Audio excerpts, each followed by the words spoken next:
Hey everybody, Colin Wilson with the Action Network, and I am here at Big 12 Media Days, where day one has just wrapped inside of AT&T Stadium, where the Dallas Cowboys play. First up on the deck is KU, the Jayhawks. Lance Leopold in year two is coming in.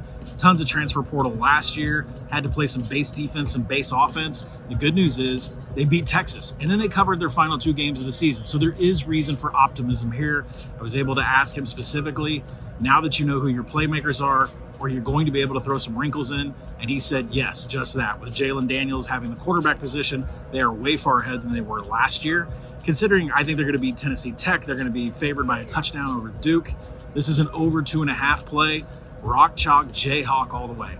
Dave Aranda took the stage today for Baylor, who was named the preseason #1 team in the conference in the polling above everybody. They're expected to repeat their 10-2 schedule, but I'm less optimistic about them considering that they won so many games by just a single possession last year. We don't know if that's going to flip.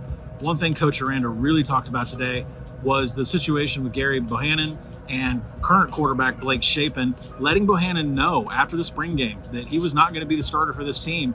He immediately transferred. That hurts the depth on this Baylor team. Dave Aranda talked a lot about going on the road this year, how they're trying to prepare for that. One of those games is going to BYU and playing in altitude.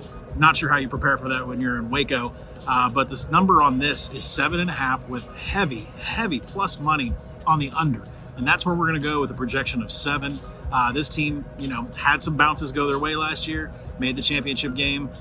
It's going to be a different dynamic with an empty backfield. The defense is going to be legit, possibly the best trenches in the entire conference. But we're going to go under 7.5 at plus 130 on Baylor. Next up is Kansas State. Coach Kleiman took the stage today, talked about how important Deuce Vaughn was to this team. He means everything from a leadership standpoint, in the locker room, on the field, and he's only fumbled once in 300-something carries in his career at Kansas State, so he is a major factor for them. Of course, all the questions were towards quarterback transfer from Nebraska, Adrian Martinez. There's a lot of emphasis on ball protection for him this year. This is a team that is the best in the conference, along with Baylor, best in the trenches. Win total set at 6.5, considering that they are top 25 in success rate on both sides of the ball. They know how to move a pile. They're always high in line yards, both offensively and defensively.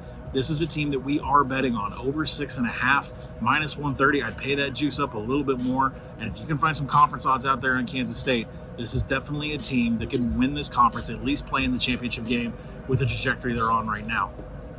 So Kansas State over 6.5, minus 130. Next up is West Virginia. Neil Brown took the stage today and talked about how many transfers he's had come into the program, especially on the defensive side of the ball, trying to keep that what they've had at West Virginia going with being a strong defensive team, but they have struggled on offense in the Neil Brown era. So a lot of the conversation today was about Graham Harrell. The new offensive coordinator comes in. He was JT Daniels' offensive coordinator at USC back years ago, and now they're going to try to do it again. But there is emphasis. Brown has emphasized that JT Daniels has not won this job. It is still up for grabs, so we're going to see what they do there. And this is going to be tough for Neil Brown in West Virginia. They return less than 50% of their tackles, their passes defensed. This is an under 5.5 play on West Virginia. They're just too much a loss on the defensive side. Not enough answers that's come through the transfer portal. And offensively, we got new schemes and a quarterback that hasn't even been named yet. So under 5.5 on West Virginia. And finally, day one ends with Mike Gundy, the former mullet, no longer mullet, took the stage here, and he was disgusted with the fact that Oklahoma and Texas are leaving the conference. He reiterated that the Big 12 is the place to be. He reiterated that college football is all about money. There's definitely a chip on the shoulder of Coach Gundy. They did lose defensive coordinator Jim Knowles to Ohio State, but Derek Mason comes in from Auburn, former Vandy head coach. They're going to run the same scheme, the 4-2-5.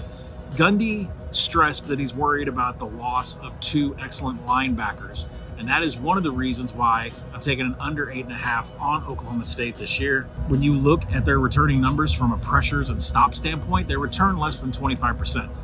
The reason why Oklahoma State was so successful last year is because they were able to generate pressure on the quarterback with their front four.